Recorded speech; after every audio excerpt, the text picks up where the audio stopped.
اور انہوں نے مجھے ایک بڑی حیرت زدہ بات کی تھی کہ ان کے جو ہیریٹیج ٹریل کے بارے میں کوئی مسائل تھے، کوئی شکایات تھیں، تو جب وہ منسٹر کے پاس لے کے گئے تو انہوں نے کہا کہ یہ میرا حلقہ نہیں ہے اور آپ اپنے ایم پی اے سے رجوع کریں۔ تو اس علاقے کی الیکٹڈ ایم پی اے کی حیثیت سے میں فوراً یہاں کا میں نے کہا میں دورہ کروں گی، اور جو میں نے اپنی آنکھوں سے دیکھا ہے تو وہ تو کافی ایک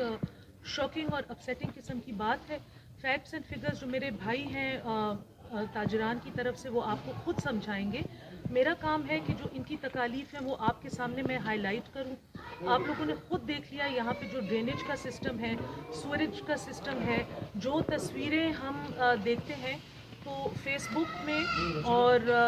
پکچرز میں اور ریئلٹی میں زمین اور آسمان کا فرق ہے، اور یہ صرف ایک بازار اور صرف ایک ہیریٹیج ٹریل اور صرف ایک فیس بک پیج کی بات نہیں ہے، یہ ہزاروں لوگوں کی زندگی کی بات ہے۔ یہاں پہ رہائشی علاقے بھی ہیں، یہاں پہ خواتین بچے بھی ہیں جو ہسپتال نہیں پہنچ سکتے، جو اپنے گھروں کو بہت تکلیف کے ساتھ پہنچتے ہیں۔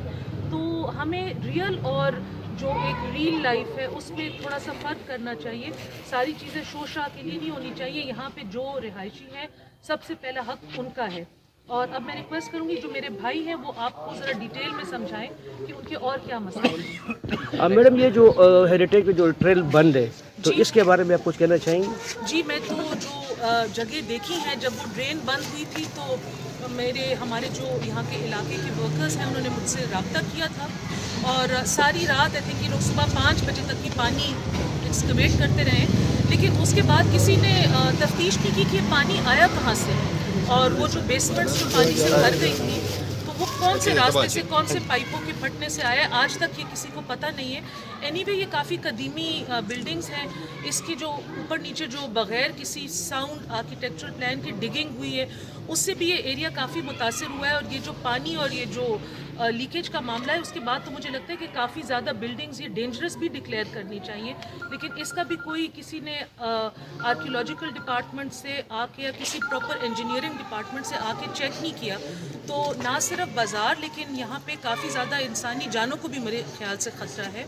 جو کہ فل فورتھ آئی تھنک سب سے پہلے یہ چیک کرنی چاہیے اس سے پہلے کہ کوئی حادثہ ہو جائے۔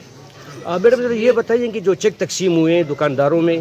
کچھ کو ملے ہیں کچھ کو نہیں ملے ہیں، اور دکانداروں کی تعداد سے چیک زیادہ تقسیم ہوئے، لوگوں کا کہنا ہے کہ اس میں بوگس طریقے استعمال کیا گیا، تو ان کی انکوائری کی ضرورت محسوس کرتے ہیں آپ؟ انکوائری کی تو ڈیفینیٹلی ضرورت ہے، لیکن میں اب آپ کو کیا کہوں، جو صوبائی نیب کا ادارہ تھا وہ تو حکومت نے آتے ساتھ بند کر لیا ہے، تو جو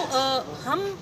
عوام کے سامنے پریس کے سامنے آواز اٹھائیں گے، میں اسمبلی کی فلور پہ کیونکہ میں نے اب آنکھوں سے یہ سب کچھ دیکھ لیا ہے، یہ میں مسئلہ اٹھاؤں گی، اس پہ جو میں کر سکی، اور مجھے امید ہے کہ ساری اپوزیشن کی جماعتیں جو ہیں وہ میرا اس میں ساتھ دیں گی، اور میں امید کروں گی کہ جو حکومتی جماعت ہے وہ بھی آئے، وہ بھی ہمارے ساتھ مل بیٹھ کے ایسا کوئی حل نکالے کہ جس سے جو یہاں پہ عام رہنے والے ہیں ان کے مسائل کا ذرا ازالہ ہو جائے۔ بہت شکریہ، تھینک یو۔